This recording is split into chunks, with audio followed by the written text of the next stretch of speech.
If you are reading this, looking for a story about a sweet grandmother who knits sweaters and bakes cookies, you should stop now. Put this down. Walk away. But if you want to know how a woman loses her soul and forges a new one out of cold, hard iron, then stay. My name is Lorraine Vanderbilt, though the tabloids call me the monster of Highland Park. My friends called me Rainy. My enemies, well, they don't have a name for me yet, but they will. My own son sent me to prison for a crime I didn't commit. He thought 2 years in a concrete box would break me. He thought I'd come out a ghost, shriveled, silent, with no fight left in my veins. He thought he had buried me. He forgot that I am a seed. Day 729. The sound was a dry rasp, like a cricket dying in a vent. I dragged my thumbnail across the rough concrete wall of my cell at the Dallas County Jail, adding one more small, vertical scratch to the collection I'd been curating for nearly 24 months. The friction sent a dull throb through my finger, splitting the callus I'd developed, but I didn't stop until the mark was white and visible against the gray paint. 729 days. The cell was a masterclass in misery, 8 feet by 10 feet of hell that had been my entire universe since the gavel came down. It smelled the way every prison cell smells, a scent you can never scrub off your skin. A chemical cocktail of cheap industrial bleach trying to mask the ammonia of old urine, the sour tang of fear, and the metallic taste of broken dreams. It was late September in Texas. The heat outside was a physical weight, pressing against the brick walls of the facility until the air inside felt thick enough to chew. The ventilation system was a joke, wheezing lukewarm air that smelled of mildew. Sweat pooled at the base of my spine, trickling down my back. But I sat upright on the edge of my thin, lumpy mattress. My spine was a steel rod. My chin was parallel to the floor. My hands were folded loosely in my lap, fingers interlaced, thumbs resting against each other. I had lost 23 pounds since they locked me up. My orange jumpsuit, stamped with Dallas County inmate on the back, hung off my frame like a tent. My collarbones, once softened by good food and wine, now protruded like ridges of flint. But I didn't slump. I sat exactly as I had sat for 30 years at the head of the mahogany table on the 40th floor of the Vanderbilt Dynamics Tower. Some things they can't take from you, unless you hand them over. "You're doing it again, Rainy," a voice rasped from the bunk above me. I didn't turn my head. Doing what, Mags? Marlene Mags Dupree swung her legs over the side of the top bunk. Mags was 62, serving 5 years for check fraud. She had a face like a dried apple doll and a heart that was tired of beating. "That thing," Mags said, hopping down to the floor with a heavy thud. She smoothed her gray hair, which stuck out in static-charged tufts. "Sitting there like you're waiting for the stock market to open, like you're about to fire someone for bringing you the wrong coffee." I allowed a ghost of a smile to touch my lips. "Old habits, Mags, muscle memory." Mags chuckled, a sound like sandpaper on wood. "Most people, the night before they get out, they're packing, they're vomiting. They're bouncing off the walls talking about pepperoni pizza and sex. You look like you're planning a corporate takeover." I turned my head slowly to look at her. "Maybe I am." Mags went quiet. She sat on the edge of her bunk, watching me. She knew the story. Everyone in Cell Block C knew the story of Lorraine Rainey Vanderbilt, the rich CEO who supposedly pushed her pregnant daughter-in-law down a flight of stairs in a fit of jealousy. The headlines had been brutal, screaming from the newsstands I glimpsed on my way to court. "Wealthy matriarch kills grandchild. Dynasty destroyed by grandmother's rage." Lies, every single syllable. But the truth hadn't mattered when my own son took the stand. I stood up, my joints popping, and walked the 3 paces to the small, polished steel plate bolted to the wall above the sink. It was scratched and distorted, a funhouse mirror, but it was all I had. The woman staring back was a stranger to the Lorraine Vanderbilt who had walked in here 2 years ago. That woman had been soft. That woman had dark, lustrous hair, colored every Sunday at the best salon in Dallas. That woman used expensive eye cream and believed that family loyalty was an unbreakable bond. The woman in the steel plate was different. My hair was now a cascade of iron and steel, streaks of white cutting through the gray. I had refused the cheap commissary dye. I wore the gray like a war helmet. The lines around my mouth were deeper, carved by silence and gravity. My skin was pale, deprived of the Texas sun. But the eyes were the biggest change. They used to be warm, brown pools of empathy. Now they were hard, obsidian. They held the stillness of a predator that has stopped running and started hunting. "You know what I learned in here, Mags?" I whispered to my reflection, watching my own lips move. "What's that, Rainey?" "That when you lose everything, your assets, your reputation, your freedom, your family, you find out what you're really made of." I tilted my head, studying the sharp angle of my jaw. "And I found out I'm not made of glass, I'm made of steel." Mags sighed, leaning back against the wall. "I believe it. I've seen women come in here and break in weeks, cry until they dry up and blow away. You just got quieter and sharper." I turned away from the mirror. "Tomorrow I walk out of Dallas County Jail, and when I do, I won't be the broken old woman Harrison expects. I'm going to be something much more dangerous." "What's that?" "A mother with nothing left to lose." I sat back down and closed my eyes. The smell of bleach faded. The humidity receded. In the darkness behind my eyelids, I let the memory come. I invited it in.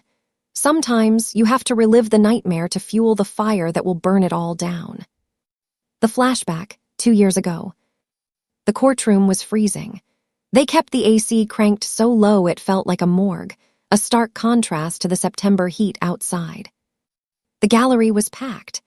Every seat was filled with reporters, curious onlookers, and former employees of Vanderbilt Dynamics, the aerospace company I had built from a garage startup into a $70 million empire after my husband, Nathaniel, died. I sat at the defense table, my hands clasped so tightly the knuckles were white.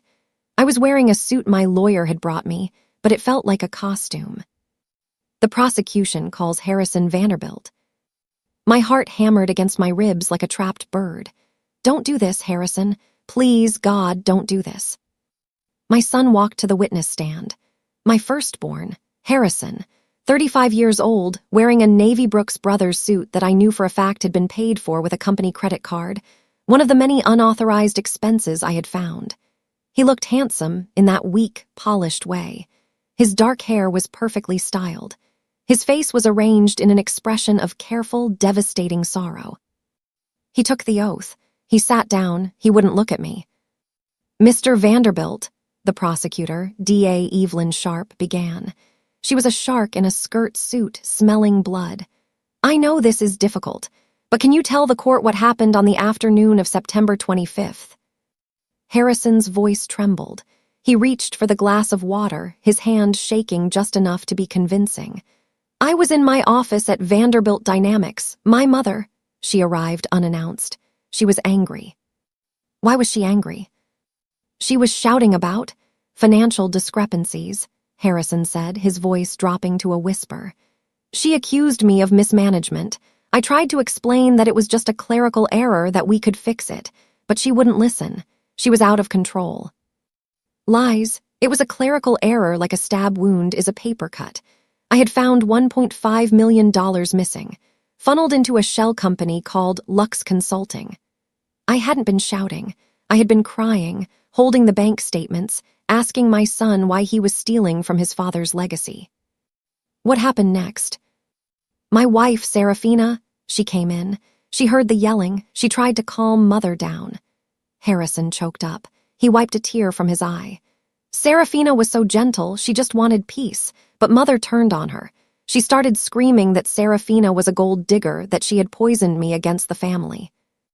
I wanted to stand up and scream liar. My lawyer, Milton Sneed, a public defender who looked like he hadn't slept since the Reagan administration, put a heavy hand on my forearm. "Sit down," he hissed. "Juries hate angry women." Then what, Harrison? Serafina got scared. She turned to leave. She was walking toward the stairs to get away from the confrontation. Harrison looked down at his lap. Mother followed her. I heard Serafina say, "Rainey, no, please." And then I saw Mother's hands on her back, and she pushed. A gasp rippled through the courtroom. You saw your mother push your pregnant wife down a flight of stairs. Yes, Harrison whispered. I saw it. She killed my son. I stared at him, feeling my world disintegrate. My son, the boy I had nursed through fevers, the boy I had taught to ride a bike, was looking a jury in the eye and framing me for murder. But the real performance was yet to come. The prosecution calls Serafina Blair. The doors opened, and the bailiff wheeled her in. It was pure theater. Serafina Blair, a woman who did Pilates 5 times a week and had legs of iron, was in a wheelchair. She wore a high-necked cream dress that made her look fragile, almost angelic. Her blonde hair was pulled back in a loose, messy bun, suggesting she was too grief-stricken to care about vanity. She wore no makeup, leaving her face pale and washed out. And in her lap, clutching it with white-knuckled desperation, was a small, powder-blue teddy bear. That bear destroyed me. I saw the jury, 6 men, 6 women, melt. They didn't see a manipulative social climber who had isolated my son. They saw a grieving mother holding the only thing she had left of her child. Mrs. Blair, the prosecutor said gently, can you tell us what happened? Serafina's voice was a broken, melodic whisper. Rainey was screaming. She told me I was the problem. She said I had stolen her son, and she wasn't going to let me steal her company. She stroked the bear's ears. I felt dizzy. The stress wasn't good for the baby. I turned to go down the stairs. That's when I saw her eyes. Serafina shuddered. She looked at me, and then she looked at Harrison. She gave him this look, and then she shoved me, hard. I tried to grab the railing, but I couldn't. I fell, and all I could think was, my baby, my baby. She broke down into jagged, heaving sobs. My lawyer stood up for cross-examination. He was trying. I'll give him that. Mrs. Blair, isn't it true that you had been taking illegal diet pills containing DNP? Isn't it true that you had been experiencing cramping and bleeding for 2 days before the fall? Serafina's eyes flashed with real anger for a split second. How dare you? I loved my baby. Objection, the prosecutor shouted. No evidence has been admitted regarding diet pills. Sustained, Judge Thaddeus Thorne boomed. Thorne, a man I had known socially for 20 years, refused to look at me. The jury will disregard the question. My defense crumbled. Without the medical records from Mercy General, records my lawyer claimed had been lost due to a chain of custody error, I had no proof. I couldn't prove the baby was already dead before she threw herself down those stairs. The verdict took 4 hours. Guilty, involuntary manslaughter, 2 years. I watched Harrison embrace Serafina as the verdict was read. He buried his face in her neck, his shoulders shaking. The court thought he was sobbing with relief. But I was watching their eyes. Over Harrison's shoulder, Serafina looked at me. She wasn't crying. Her eyes were dry, clear, and cold. And then Harrison lifted his head slightly and caught my gaze. There was no grief. There was no remorse. There was calculation. It was a look that said, we won. The company is ours, the money is ours, and you are gone. That was the moment my heart stopped beating, and the engine of war started up in its place. Day 14, the cafeteria. The memory faded, replaced by the humidity of the cell. But I wasn't just remembering the trial, I was remembering how I survived the aftermath. When I first arrived at Dallas County, I was in shock. I was the baby killer CEO, the rich bitch. The other inmates smelled blood in the water. It happened in the cafeteria on my 2nd week. The noise level was deafening, shouting, clanging trays, the static of radios. I was sitting alone, staring at a pile of gray mash that was supposed to be potatoes. A shadow fell over my table. Well, look at this, a voice sneered. The Queen of Highland Park. I looked up. Standing there was a woman named Verna Rizzo, known as the Hammer. She was serving 10 years for aggravated assault. She was thick-set, tattooed, and had a scar running through her left eyebrow. She had 2 lackeys flanking her like hyenas. You think you're too good for this food? Verna asked, leaning over me. She smelled of stale tobacco and aggression. I'm not hungry, I said quietly, my gaze fixed on my tray. Good, Verna swiped her hand across the table. My tray went flying. It clattered onto the linoleum floor with a deafening crash, splattering gray mash and lukewarm water across my shoes. The cafeteria went silent. Every eye turned to us. The guards by the wall watched, arms crossed, waiting to see if they needed to intervene or if they'd get a show first. My instinct, my suburban, polite, socialite instinct, was to apologize, to shrink, to clean it up and scurry away, to pay her off. But then I remembered Harrison's face in the courtroom. I remembered the calculation. I remembered that I had lost my company, my home, my husband's legacy, and my freedom, which meant I had absolutely nothing left to lose. I stood up slowly. I didn't back away. I stepped asterisk into asterisk Verna's personal space. I was smaller than her, older than her, and unarmed. But I had spent 30 years in boardrooms with men who wanted to strip mine my company for parts. I had stared down hostile takeovers from sharks who thought they could bully the widow. I looked Verna dead in the eye. I didn't blink. I let the steel come to the surface for the first time. I built a $70 million aerospace company from a garage, I said. My voice wasn't loud, but it carried. It had the clipped, absolute authority of a CEO addressing a subordinate who had just made a fatal error. I have fired men twice your size for incompetence. I have buried competitors who tried to bankrupt me. I have lost my husband, my freedom, and my son. Verna blinked, confused by the lack of fear. She shifted her weight, uncertain. I leaned in closer, dropping my voice to a lethal whisper that only she could hear. So ask yourself, Verna, do you really think knocking over a tray of instant potatoes is going to intimidate me? I am walking through hell right now. You're just a tourist here compared to the demons I'm dealing with. I held her gaze. 1 second, 2 seconds, 3.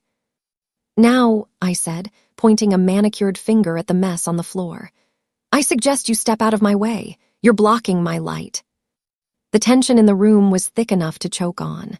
Verna stared at me, her fists clenched. She was weighing the cost. She could beat me into a pulp, sure. But she saw something in my eyes, a profound, desolate emptiness that terrified her. She saw that I wouldn't stop fighting until one of us was dead. She laughed. It was a nervous, confused sound.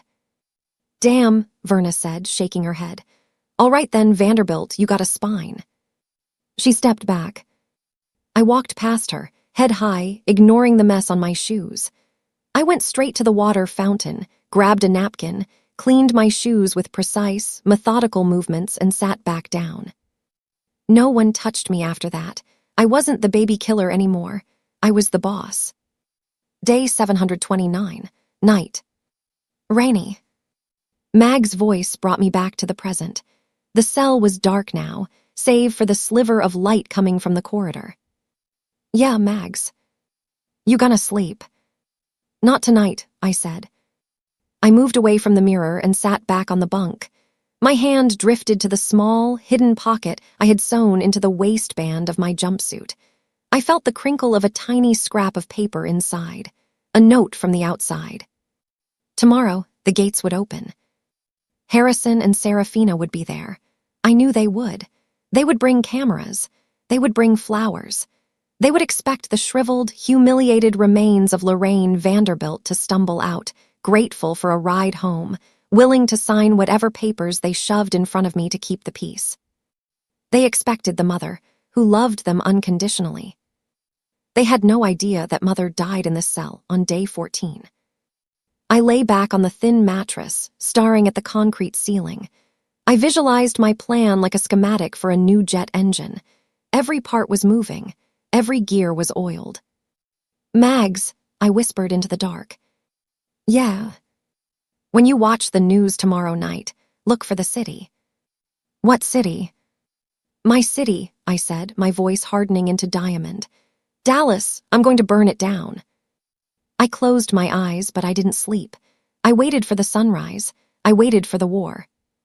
Prison is not just a cage. It is a classroom. If you are weak, it teaches you fear. If you are angry, it teaches you hate. But if you are patient, and if you are lucky enough to find the right teacher, it teaches you how to destroy your enemies without ever lifting a finger. I didn't start plotting on day 1. For the first 3 months, I was in a fugue state of grief. I was mourning the death of my unborn grandchild, the loss of my company, and the erasure of the son I thought I knew. But then came month 3, and with it, the visit that woke me up. Month 3, the visitation room. The visitation room at Dallas County was divided by thick, scratched plexiglass that smelled of lemon disinfectant and thousands of unwashed hands. On one side sat the inmates, a sea of orange and despair. On the other sat the free world. I sat down and picked up the black plastic phone. The cord was greasy. Across from me sat Harrison. It was the first time I had seen him since the sentencing. Prison was eating away at me, turning my skin sallow and my hair gray, but freedom was fattening him up. He looked good. Too good. His face had filled out, losing the hollow, fake grief look he'd worn for the jury. He was wearing a custom-tailored charcoal suit that I recognized. It was from a tailor in London that Nathaniel, my late husband, used to use. On his wrist sat a Patek Philippe watch that caught the fluorescent lights. That watch cost $40,000. Harrison's salary as COO of Vanderbilt Dynamics was generous, but it wasn't Patek Philippe generous. Not with his mortgage and Serafina's shopping habits. "Mother," he said, his voice filtered through the phone was carefully neutral. "You look tired." "I'm in a cage, Harrison, it's not a spa." My voice was raspier than I remembered. "What do you want?" He flinched at the coldness. Good. Let him see I wasn't the woman who used to make him cinnamon pancakes on Sunday mornings. "I wanted to see you, to talk about things." "What things?" "The company." He shifted in his seat, adjusting his silk tie. "Vanderbilt Dynamics is, well, we're hitting some turbulence. The transition has been rocky. The board is nervous." "The board is nervous because they know you've never run anything bigger than a lemonade stand without me holding your hand," I said. Harrison's jaw tightened. "We need access to the emergency trust, the blind trust you set up after Dad died." I leaned forward, the plastic of the phone digging into my ear. "That trust requires my signature for any withdrawal over $500,000. It's for catastrophic emergencies, natural disasters, war." "This is asterisk an emergency," Harrison hissed, leaning closer to the glass. "We have liquidity issues. I need $2 million, Mother, today." There it was, the real reason for the visit. "Let me understand this," I said slowly, savoring the moment. "You put me in prison for a crime I didn't commit. You perjured yourself. You destroyed my life. And now you want me to hand you $2 million. It's for the company. It's for your asterisk legacy." "You are stealing from the company," I cut him off. "That's why I came to your office that day. I found the discrepancies. 1.5 million missing from the R&D accounts. And now you've burned through that and you need more." "That was business diversification," Harrison shouted. A guard looked over, hand drifting to his belt. Harrison lowered his voice, his face reddening. "That was strategic investment, and when you threatened to call the FBI, you forced my hand. You forced me to protect my family." "You don't have a family, Harrison. You have a co-conspirator." He stared at me, his eyes narrowing. The mask of the grieving son slipped completely, revealing the petulant, greedy child underneath. "Sign the papers, Mother. I brought the power of attorney documents. If you sign them, I can access the trust without bothering you. I can make sure you're comfortable in here, maybe get you transferred to a lower security facility. And if I don't, then you stay here, in the heat, with the rats." He smiled, a cruel, thin thing. "And I'll have the legal team file for permanent mental incompetency. I'll claim prison has broken your mind. I'll take control anyway, it will just take longer. You're stuck, Rainey. You have no money, no lawyers, no friends. You are a ghost." My hands trembled. I gripped the phone tighter to hide it. "You'd really do this? You? Declare your own mother insane just to rob her?" Harrison stood up. He smoothed his expensive jacket. "You destroyed yourself when you couldn't control your temper. Sign the papers or rot. I'll be back next month." He hung up the phone and walked away without looking back. I sat there for a long moment, the dead line humming in my ear. He thought he had trapped me. He thought I was powerless. But he had made a mistake, a fatal one. He had shown me his hand. He was desperate. You don't ask for $2 million from the woman you framed unless you are bleeding cash. He was terrified. And fear makes people sloppy. The flashback, the origin of betrayal asterisk. That night, lying on my bunk, I replayed the moment it all started. Not the fall on the stairs, but the moment the rot truly began.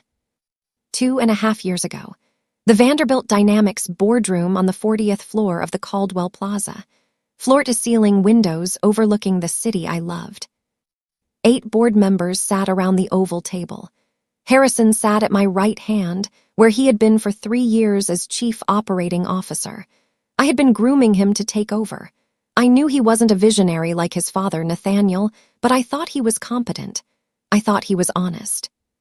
The third quarter numbers are concerning, I had said, pulling up a spreadsheet on the main screen. We're showing a $1.5 million discrepancy in operational expenses. It's labeled as consulting fees, but there are no corresponding deliverables. Harrison shifted in his chair. Mother, I can explain that later. Can you? I looked at him directly. Because I've been going through the accounts myself. These fees are going to a vendor called Lux Consulting LLC. Ever heard of them? The room went silent. That's a legitimate vendor, Harrison said, sweat beading on his upper lip. No, it's not. I had security run a check. The address is a P.O. box in a strip mall. The phone number goes to voicemail. And when I traced the business registration, do you know whose name I found?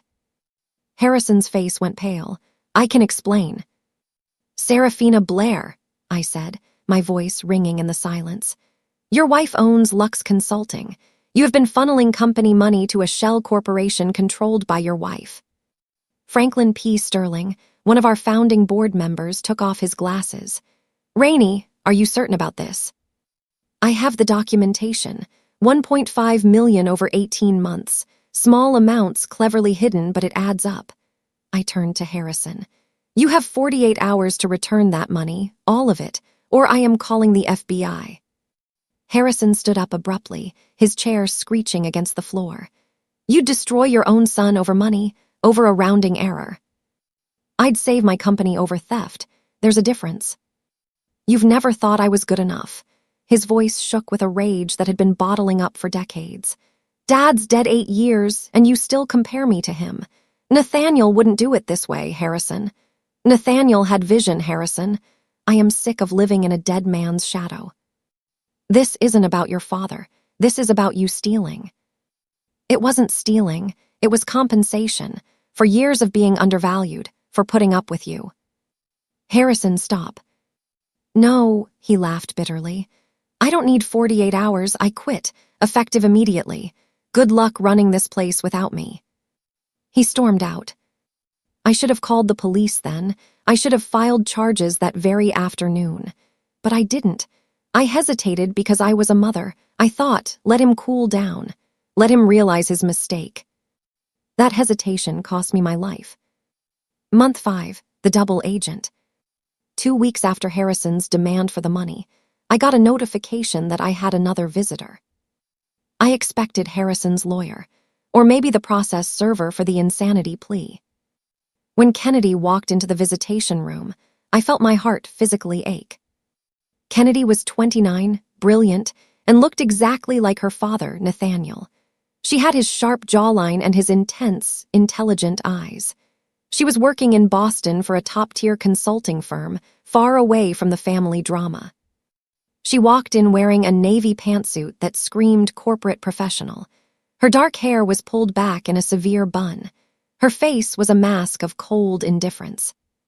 She sat down and picked up the phone. Mom, she said, her voice was flat, cold, nothing like the warm, loving daughter who used to call me every Sunday to talk about books and bad dates. My heart sank. Had Harrison gotten to her too? Had he poisoned her against me? Kennedy, sweetheart, I choked out. I didn't think you'd come. I didn't come here to chat, she cut me off. Her tone was sharp, loud enough for the guard standing 10 feet away to hear. Harrison sent me. He says you're being difficult about the power of attorney papers. I felt something inside me crumble. Not Kennedy, not both of them. Kennedy, please. You have to know I didn't do it. Harrison is lying. He's stealing from the company." "I don't want to hear it," she snapped. She pulled a manila folder out of her bag and slapped it onto the metal ledge beneath the window. "Just sign the papers, Mother. The company is suffering. Harrison is doing his best, but without access to the funds, we're stuck. You've done enough damage." "I found embezzlement," I pleaded. "That's why I went to his office. I found evidence." "Mom, stop." Kennedy's voice was ice. "You're delusional. Just cooperate. Sign the papers. Let Harrison run the company. When you get out, maybe we can revisit things. But for now, stop fighting us." I stared at my daughter, searching her face for any sign of the girl I raised. The girl who cried when she found a hurt bird. The girl who was the moral compass of our family. She looked back at me with empty eyes. And then something happened. Kennedy's left hand, which was resting on the metal ledge out of the guard's direct line of sight, moved. Her index finger traced a shape on the dusty metal. T**. I blinked. R**. U**. S**. T**. She paused.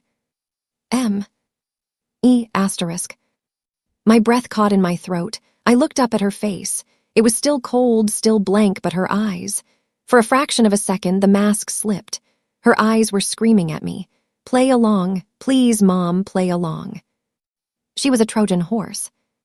I nearly cried with relief. The realization hit me with the force of a physical blow. I wasn't alone. Harrison hadn't won her over. She was gathering intel. She was inside. I had to sell it. I had to make the guards believe, make Harrison believe, that she was loyal to him. I slammed my hand against the plexiglass. "I am not signing anything," I shouted, my voice trembling with feigned rage. "You tell that brother of yours to go to hell. I built that company and I won't let him loot it." Kennedy's expression hardened, but I saw the tiny spark of approval in her eyes. "Fine," she said loudly, standing up. "I tried to help you. I told Harrison you'd be impossible." She shoved the folder back into her bag. "Goodbye, Mother. Don't expect me to visit again soon." She hung up the phone and walked away, her heels clicking sharply on the linoleum. I watched her go, my heart soaring, my brilliant girl. She was playing the long game. She was infiltrating the enemy camp. That night, I didn't just sleep.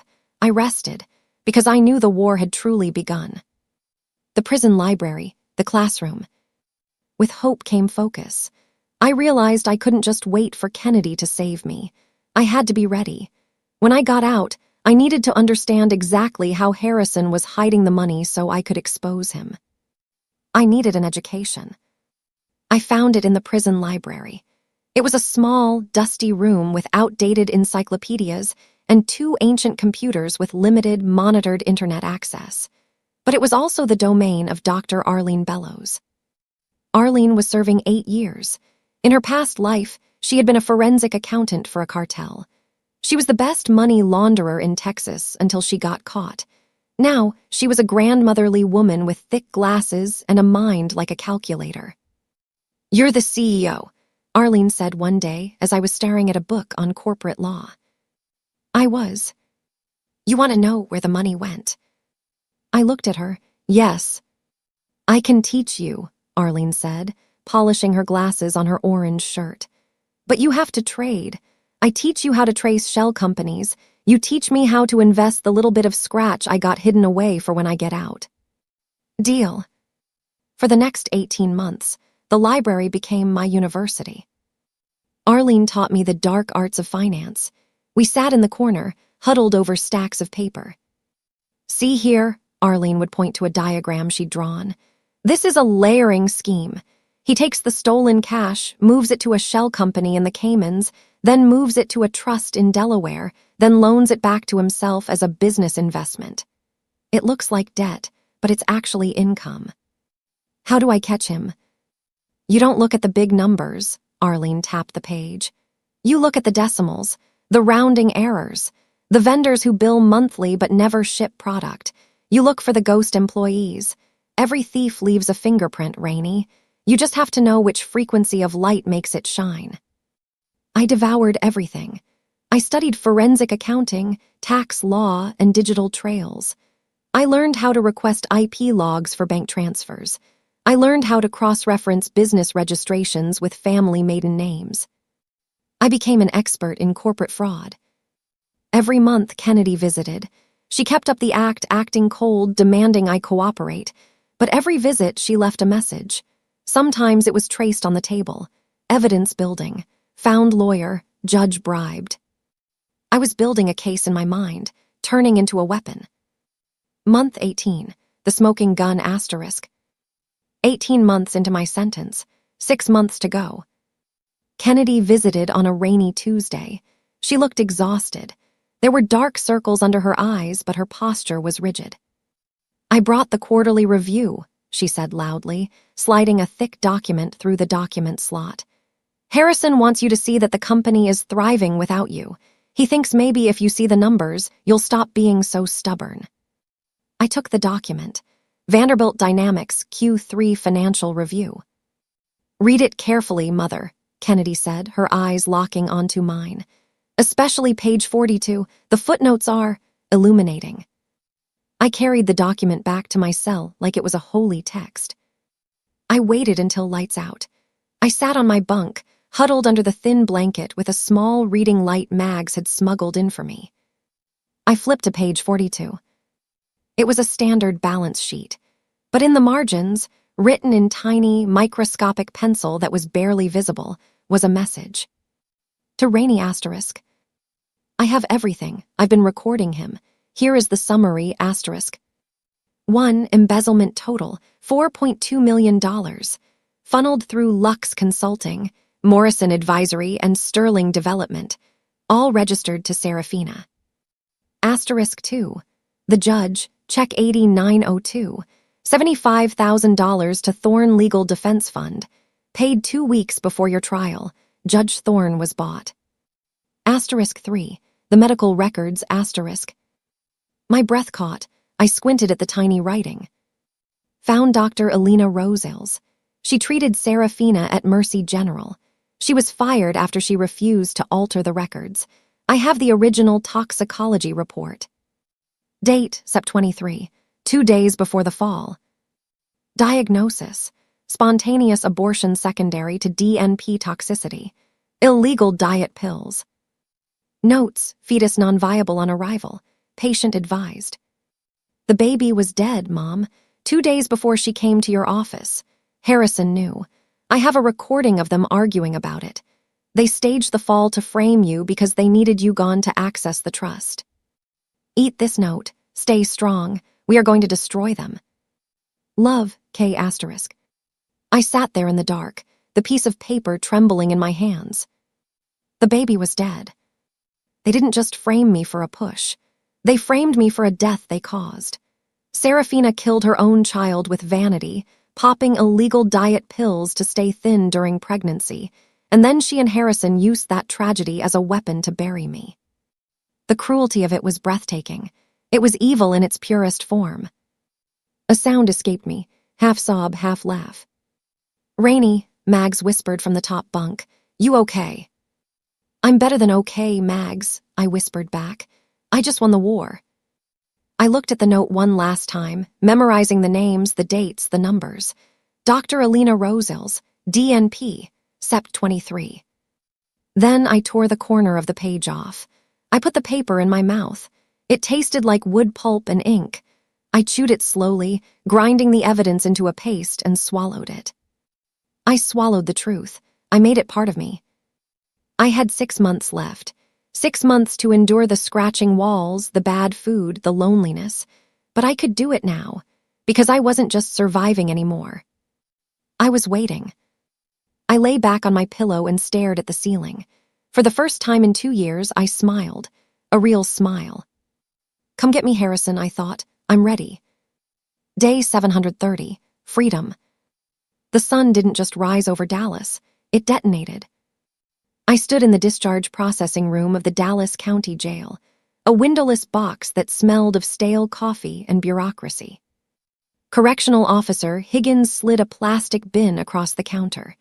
Inside were the clothes I had worn the day of my arrest, a white silk blouse, now wrinkled and smelling of evidence lockers and black dress slacks, and a small velvet pouch.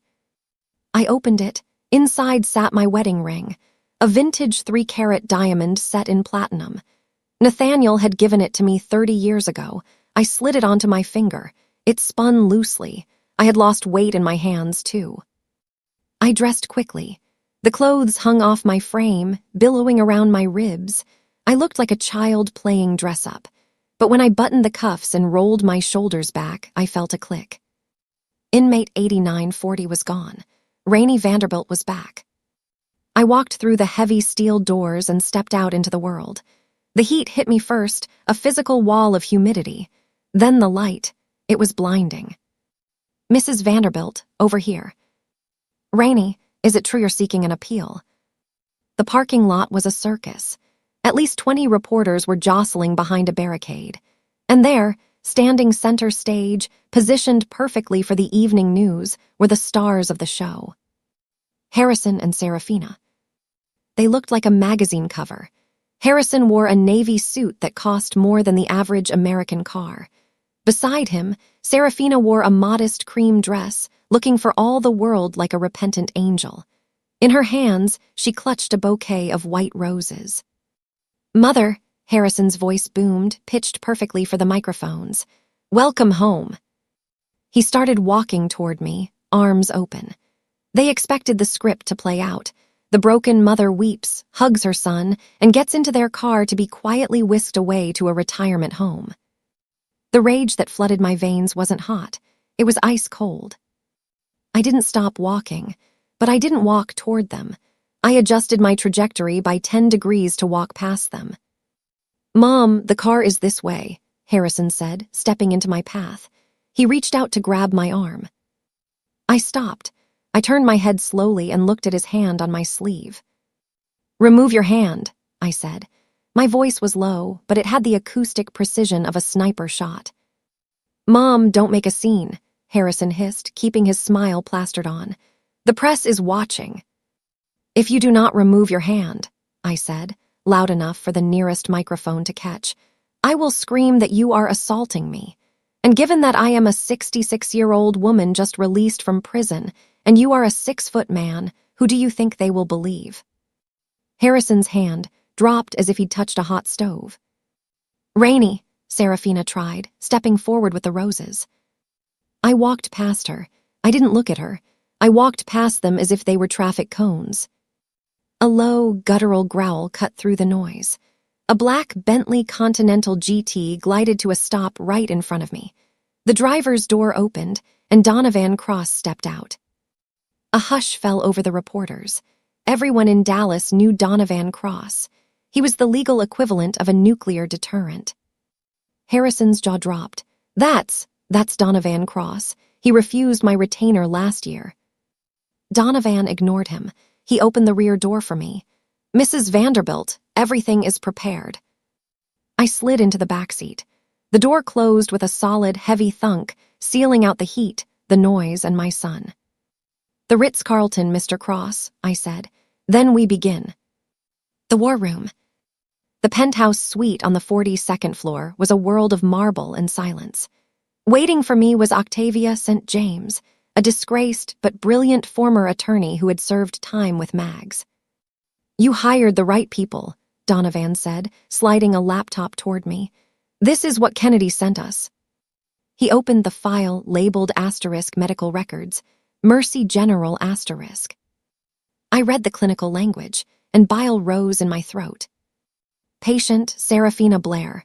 Date, September 23. Toxicology, positive for 2,4-dinitrophenol DNP. Obstetric note, fetal demise confirmed at 11:42 p.m. September 23rd, Octavia murmured. 2 days before she came to your office. "She killed him," I whispered. "She took illegal diet pills to stay thin, killed the baby, and then they used the body to frame me." The room was silent. The evil of it was suffocating. "I want them destitute," I said.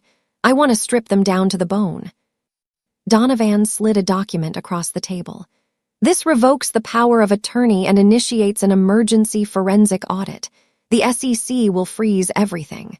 Corporate accounts, personal accounts linked to the company, credit cards, all of it. I signed my name. The ink flowed dark and permanent. Lorraine Vanderbilt. Donovan pulled out his phone and dialed Arthur Peneligan, the CFO. "Freeze it," I commanded into the speakerphone. "Every penny." The Sterling Steakhouse *. 3 miles away, Harrison Vanderbilt sat in the best booth at the Sterling Steakhouse. He was entertaining 3 potential investors who he hoped would plug the holes in the company finances. "My mother is fragile," Harrison was saying, swirling his wine. 2 years in that place, it broke her mind, but Serafina and I are committed to caring for her. Serafina nodded demurely. "We just want peace." The waiter appeared with the bill. It was $1,200. Harrison pulled out his corporate black card and handed it over without looking. 2 minutes later, the waiter returned. He looked uncomfortable. "I'm sorry, Mr. Vanderbilt. The card was declined." The table went quiet. Harrison laughed nervously. "That's ridiculous. It's an unlimited account. Try it again." "I did, sir, 3 times. It says refer to issuer fraud alert." Harrison felt a cold sweat prickle his neck. "Here," he handed over his personal platinum card. "Use this." The waiter walked away. The investors exchanged glances. The waiter returned. "Declined, sir." "Serafina," Harrison hissed. "Give him your card." Serafina fumbled in her purse. She handed over her card. "Declined." The silence at the table was deafening. The waiter cleared his throat. "Sir, we need payment, or I'll have to call the manager and the police." Suddenly, the flat-screen TV behind the bar switched to a breaking news alert. The volume was turned up. "Breaking news. Rainey Vanderbilt returns." Harrison looked up. There on the screen was his mother. She wasn't the fragile, broken woman he had seen in the parking lot. She was standing at a podium in the Ritz-Carlton, wearing a sharp gray suit, looking like a queen who had just picked up a sword. "I, Lorraine Vanderbilt, am announcing an immediate restructuring of Vanderbilt Dynamics." Her voice rang out, clear and strong. "Due to the discovery of massive financial irregularities and embezzlement, I have frozen all assets pending a federal investigation." Harrison's phone buzzed. A text message. It was from Kennedy. "Enjoy your last supper." The investors stood up. "We'll be going," one said coldly. "Wait," Harrison stood up, knocking over his wine glass. "It's a mistake. She's insane." "The only insanity here," the investor said, "is you thinking we'd give you a dime." They walked out. Harrison stood in the middle of the restaurant, unable to pay for his meal, as the patrons raised their phones to record the downfall of the CEO. The Sunset Motel. 3 days later. Room 204 at the Sunset Motel smelled of mildew and old cigarettes. The AC unit rattled, spitting out lukewarm air that barely touched the Texas heat. Harrison sat on the sagging mattress, counting the cash they had left. $180. They had been evicted from the Highland Park mansion yesterday. Security had barred the gates, claiming the property belonged solely to Lorraine Vanderbilt. Serafina came out of the bathroom. Her hair was limp. Her designer dress was wrinkled. "I can't live like this," she screamed, throwing a hairbrush at the wall. "There are cockroaches, Harrison." "Then leave," Harrison shouted back. "Go back to your family. Oh, wait, you burned those bridges when you married me for my money." "I married you for the potential," Serafina spat. "And you blew it. You told me she was done. You told me she was broken. You killed the baby." The words hung in the air like smoke. Serafina froze. "What?" "I know," Harrison whispered. "I knew back then, too. I suspected it. The diet pills, the bleeding. You killed our son because you wanted to fit into a size 0 for the gala.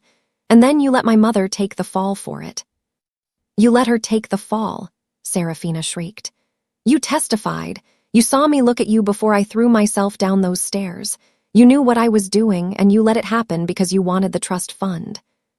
They stared at each other, 2 rats in a trap, realizing they had eaten their own tails. Harrison's burner phone buzzed. He picked it up. It was a link to Twitter. Justice for Rainey was trending worldwide. Someone had leaked the medical records. The report from Mercy General, the DNP toxicity, the date of death. The comments were brutal. She killed her baby and blamed the grandma. Harrison Vanderbilt is a monster. Hope they rot. Harrison dropped the phone. It cracked on the linoleum floor. It's over, he whispered. They know everything. 1 week later. The boardroom of Vanderbilt Dynamics was silent. The air conditioning hummed, but the 8 board members were sweating. I sat at the head of the table. Good morning, I said. My voice was calm. Rainey, Franklin Sterling said, wiping his forehead. It's good to have you back. Is it? I clicked a remote. The screen behind me lit up. Because for 2 years, you let my son loot this company. A spreadsheet appeared. $4.2 million in unauthorized transfers. He stole from us, I said. He bribed Judge Thorne. He paid off security. And you all watched the profits dip and did nothing. The double doors burst open. Harrison stumbled in. He looked terrible. He was wearing jeans and a wrinkled shirt. He hadn't shaved in 4 days. His eyes were wild. You can't do this, he shouted. I am the CEO. This meeting is illegal. Security, I said calmly. No, Harrison scrambled to the table. You need 51% of the vote to oust me. Mom, you have 70%, but the bylaws say you can't vote on family removal without a second majority shareholder present. You can't do it alone. She isn't alone. The voice came from the door. Kennedy walked in. She looked immaculate in a white power suit. She walked past Harrison as if he were a ghost and took the seat next to me. Harrison blinked, confused. Kennedy, thank God, tell them Mom is vindictive. Kennedy opened a leather portfolio. She didn't look at him. Kennedy Vanderbilt, she said, her voice trembling slightly. Holder of the 30% voting block inherited from the Nathaniel Vanderbilt Trust. Vote to remove Harrison Vanderbilt immediately. Harrison staggered back. What, Dad's shares? I thought those were dissolved. Dad left them to me, Kennedy said, finally looking at him. Her eyes were filled with tears, but her voice was steel. With the condition that you would only get them if you proved yourself ethical. You failed. You were helping her, Harrison whispered. You visited me in jail. You told me you hated her. I had to, Kennedy said, a tear slipping down her cheek. I had to watch you destroy our mother. I had to listen to you laugh about her in prison. I recorded every conversation, Harrison, every confession. I have the tapes. She threw a stack of files on the table. I gave everything to the FBI this morning. Harrison looked at the files. He looked at the board members who were looking at him with disgust. He looked at me. Mom, he choked out, please. I looked at my son. I saw the little boy who used to bring me dandelions. I saw the teenager I taught to drive. And I saw the man who watched me rot for 2 years. Security, I said again. 2 officers entered. They took Harrison by the arms. Mom, Kennedy, he screamed as they dragged him out. I'm sorry. The doors closed. The silence returned. Kennedy turned her chair toward the window. Her shoulders shook. I stood up and walked to her. I put my hand on her shoulder. You did the right thing, I whispered. It feels like I killed him, she sobbed. No, I said, pulling her into a hug. He killed himself. We just buried the body. The trial. 3 months later, the gavel came down for the final time. The courtroom was packed. Harrison sat at the defense table in an orange jumpsuit, the same shade I had worn. He looked smaller, defeated. When it was his turn to speak, his lawyer tried to stop him, but Harrison stood up. I did it, he said to the judge. His voice was quiet. I want to confess, not for a deal, but because I'm tired of lying. He turned to face me in the front row. I knew my mother was innocent, he told the court. I stole the money. Serafina took the pills. We framed her because we were greedy and weak. I deserve to be here. Judge Constance Wright didn't blink. Harrison Vanderbilt, You are sentenced to 15 years in the Texas State Penitentiary. Serafina Blair, for conspiracy and manslaughter of the unborn, you are sentenced to 12 years. As the bailiffs led him away, Harrison looked at me one last time. He nodded. It wasn't a plea for help. It was an acceptance. The future asterisk. 3 years passed. Vanderbilt Dynamics was thriving. Kennedy was now the CEO, running the company with a brilliance that reminded everyone of her father. I had launched the Second Chances Initiative, a program that hired formerly incarcerated women. Mags was my head of HR. She wore suits now, but she still had that prison wisdom. I stood on the balcony of the Ritz-Carlton during my retirement gala. The city of Dallas glittered below me. You did it, Donovan Cross said, handing me a glass of champagne. You won. Did I? I looked at the stars. I lost a son. You lost a traitor, Donovan corrected, and you saved a daughter. I thought about the letter I had written to myself earlier that day. You survive, I had written. You find out what you are made of. 6 months later, I drove to the state prison. The smell was the same, bleach and despair. I sat in the visitation booth. Harrison walked in. He looked older. He had gray at his temples now. He picked up the phone. Mom, he said, you came. Kennedy told me you've been reading Dad's journals, I said. Harrison nodded. His eyes were wet. He wrote that a man is defined by how he fixes his mistakes. I'm trying, Mom. I'm teaching GED classes in here. I'm trying to be useful. We sat in silence for a long time. I can't forgive you, I said finally. Not yet, maybe not ever. You took 2 years of my life. You broke my heart. I know, he whispered. I don't expect you to. But, I said, placing my hand on the glass, in 13 years when you get out, if you are the man you say you are trying to become, maybe we can have coffee. Harrison looked at my hand.